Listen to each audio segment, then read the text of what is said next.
Langkah besar kembali diambil pemerintah melalui kebijakan ekspor satu pintu yang kini akan dikendalikan oleh BUMN baru, PT Danantara Sumber Daya Indonesia atau PT DSI. Regulasi teranyar ini dirancang ketat untuk menyatukan gerbang ekspor komoditas strategis guna menekan kebocoran devisa hasil ekspor, sekaligus mengoptimalkan pendapatan negara.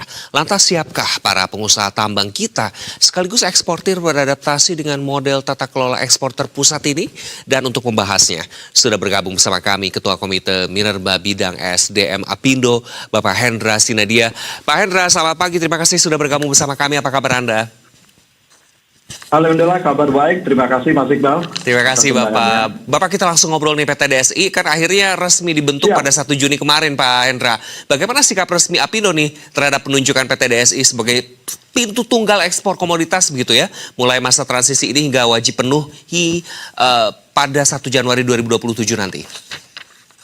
Nah, ini memang satu kebijakan yang sangat penting ya, karena ini melibatkan, tadi yang disampaikan Pak Erlangga Hartarto, hampir 60 miliar dolar nilai ekspor dari 3 komoditas yang kurang lebih hampir 1.000 atau lebih dari 1.000 triliun gitu ya. Nah, Apindo sebagai mitra pemerintah tentu memahami ya, pemerintah ingin meningkatkan transparansi, memperbaiki tata kelola, juga meminimalkan under invoicing, transfer pricing, dan juga memastikan penerimaan negara itu secara optimal. Namun tentu saja sebagai asosiasi yang mewakili kalangan dunia usaha, Apindo juga tentu saja berkepentingan untuk kebijakan ini kita jaga stabilitas industri, kemudian kepastian berusaha, dan juga kesinambungan ekspor nasional. Sehingga kami memberikan beberapa masukan lah ya ke pemerintah ya secara umum ya. Kita turut mengawal tentu bagaimana implementasi dari ekspor ini ya, yang harusnya itu berbasis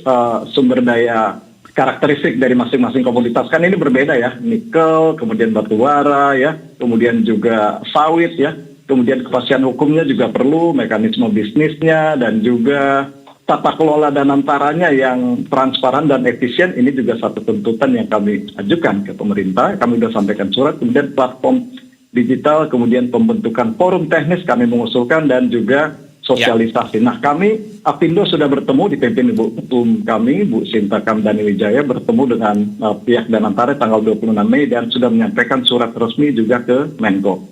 Baik, Pak Hendra, pemerintah berargumen kebijakan ini kan untuk menekan selisih data perdagangan atau delta gap gitu ya dengan negara tujuan. Menurut pelaku usaha sendiri, apakah sebetulnya instrumen PT DSI ini merupakan solusi yang tepat atau justru beresiko menjadi birokrasi baru nih? Ada pintu tambahan lagi meskipun digadang-gadang menjadi pintu tunggal begitu ya Pak Hendra?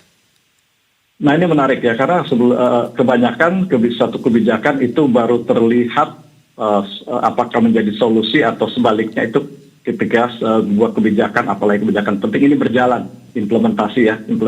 Ini kan masih dalam tahap penyesuaian sejak Juni sampai Desember, nanti 1 Januari. Nah, kami terus terang belum melihat bagaimana kita. Tapi kalau kita lihat daftar isu atau permasalahan yang muncul dari penetapan kebijakan ekspor satu pintu ini, tentu sangat banyak sekali yang harus diadres oleh pemerintah ya. Harapan kami dengan kebijakan ini jangan bentuk kontraproduktif, sehingga kami mengusulkan agar pemerintah terbuka dan juga melalui Danantara kita bersama-sama untuk mengawal, karena isunya sangat banyak dan kami juga berkepentingan agar ini jadi solusi ya, bukan malah sebaliknya, karena potensi dampaknya sangat banyak. Apalagi kita lihat reaksi pasar, tentu biasanya kalau hal-hal yang baru biasanya agak cenderung negatif ya. Kita lihat indeks kita tertekan, kemudian rupiah kita juga tertekan, sehingga ini harusnya menjadi tantangan agar kita sama-sama nih pemerintah dan antara untuk mewujudkan jangan sampai ini menjadi suatu kebijakan yang kontraproduktif tentunya. Baik, bagaimana sebetulnya kesiapan anggota Apindo Pak Hendra dalam mengikuti masa transisi yang dijadwalkan berjalan dari Juni hingga Desember ini Pak? Apakah ada tuntutan lain begitu dari para pelaku usaha? Nah, sebenarnya Apindo di sini sektor yang juga ikut bekerja sama dengan beberapa asosiasi sektoral terkait yang terdampak ya, seperti GAPKI untuk sawit, APB batubara, IMA untuk pertambangan, dan juga asosiasi FINI yang mewadahi smelter. Nah, ini kan dia berkoordinasi. Nah, sebenarnya pertanyaan yang paling tepat kalau tadi lihat judulnya kesiapan pelaku usaha, sebenarnya dari pelaku usaha atau pihak bayar juga mempertanyakan kesiapan DSI. Karena kan kita ini ekspor yang selama ini existing itu dilakukan oleh lebih dari 1.000 eksportir, kemudian dengan melibatkan sangat banyak ekosistem ekspor ya, pengapalan, ada tradersnya, surveyor, dan lain-lain, belum pihak luar ya, buyer, dan lain-lain. Kemudian ini dikonsolidasi dalam satu pintu, ini kan tentu suatu yang sangat masif yang dampaknya. Sehingga pertanyaan yang sama ini sebenarnya ditujukan ke DSI. Siapkah DSI dengan waktu yang sangat singkat untuk dapat menyelesaikan permasalahan ini secara komprehensif?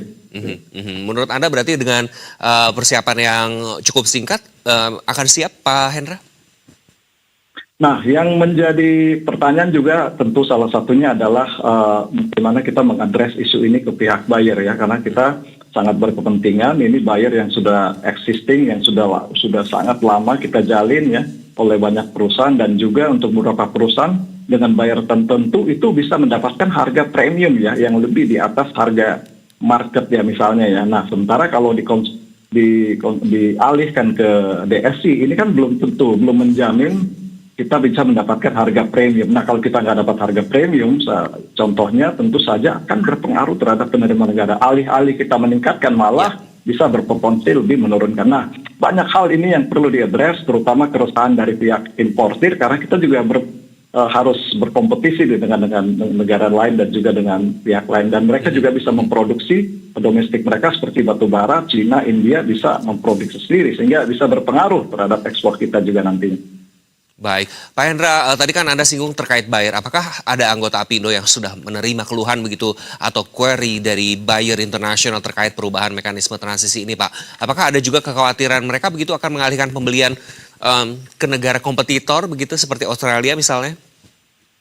Nah, ini yang kita khawatirkan ya, karena sejak ini desas-desus ini beredar ya, ini memang sangat cepat sekali ya kebijakannya ya. 2 hari sebelum difinalkan ini udah beredar rumors, dan itu udah banyak sekali pertanyaan ke para pelaku usaha, termasuk melalui asosiasi APBI, asosiasi smelter PINI, dan juga IMA menanyakan mengenai, dan GAPKI mengenai implementasi seperti ini. Dan kami dari pihak eksportir ini tidak punya banyak informasi, karena ini harusnya diadres oleh pemerintah. Nah, yang tadi saya sampaikan, kompetisi ini sangat ketat ya kalau kita berbicara mengenai batu bara. Memang kita leading eksportir, tapi juga ada Australia, dan jangan lupa Rusia juga, itu mereka sudah banyak volume yang ke Asia Pasifik. Itu pasar kita Asia Pasifik, ada juga Afrika Selatan pesaing kita. Dan yang dikhawatirkan kalau kita udah kehilangan buyer ya yang sebelumnya existing, itu untuk kembali lagi untuk mendapatkan kepercayaan buyer sangat sulit, apalagi mereka melihat Indonesia ini sangat rentan dengan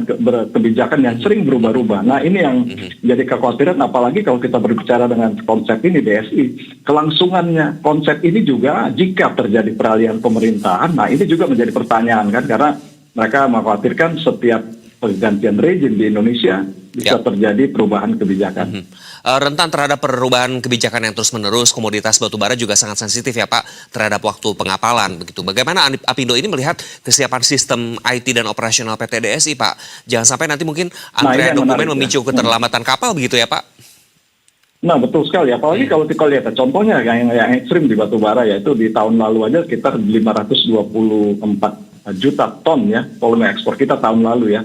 Jadi rata-rata tiap bulan itu hampir lebih dari 20 kapal kelas Panamax ya, di atas 50.000 ton yang ekspornya kita harus tangani. Dan itu term of payment-nya juga, skema perdagangannya, pengapalannya juga berbeda-beda. Ada yang FOB misalnya free on board itu di tongkang, bars, ada yang di transshipment, di vessel, itu kan itu beda sekali mekanismenya. Belum bagaimana asuransinya itu diselesaikan. Banyak sekali hal dokumentasi, clearingnya juga dengan biaya cukai seperti apa. Nah, ini yang dikeluhkan, sehingga dengan jangka waktu yang sangat singkat, sosialisasi yang terbilang minim ke pihak importer, ini khawatir nanti bisa terjadi kontraksi ya dalam perdagangan. Nah, ini yang kita harus jaga, karena bagaimanapun kebijakan ini harus kita support gitu ya. Harus disupport, harus jaga bersama. Lantas apa rekomendasi atau syarat mutlak Pak dari Apindo yang harus segera dipenuhi ke pemerintah begitu agar kebijakan DSI ini tidak mengorbankan iklim investasi pertambangan Indonesia? Pak Hendra, singkat saja. Nah, ya, kami dari Apindo sudah menyampaikan bersama-sama beberapa asosiasi, tentu implementasi ini harus berbasis, harus terstruktur secara bertahap gitu ya, berbasis kesiapan sektor, kemudian juga yang kita minta kepastian hukum, perlindungan kontrak-kontrak existing ya, ini yang penting sekali, jaminan lintas pemerintahan tadi sudah sampaikan, kemudian jaminan perlindungan hukum ya. Ini kalau mengenai kejelasan peran model bisnis dari PT DSI sendiri ini juga penting diadres, kemudian juga kejelasan mekanisme mata uang ya, settlement pembayaran, ada juga simplifikasi perizinan juga tidak kalah pentingnya, terus kelancaran logistiknya dan juga keselarasan perpanjangan dengan perjanjian perdagangan internasional. Kita sudah banyak free trade dan juga pembentukan lintas sektor sektor yang terkait. Nah, ini beberapa hal yang kita sudah sampaikan Apindo bersama-sama beberapa asosiasi ke Kemenko Perekonomian dan juga ke DSI. Baik, Pak Hendra, tentu kita tunggu apakah nanti ke depannya ada kendala operasional. Nanti kita berbincang kembali terkait update apa yang bisa disampaikan kepada para pelaku usaha dan pemirsa. Terima kasih Pak Hendra Sinadia sudah bergabung bersama kami di Investor Market Today. Selamat kembali beraktivitas. Pemirsa, Prabowo Subianto memberhentikan Dadan Hindayana sebagai Kepala Badan Gizi Nasional BGN. Informasi selengkapnya usai jeda, tetaplah bersama kami di Investor Market Today.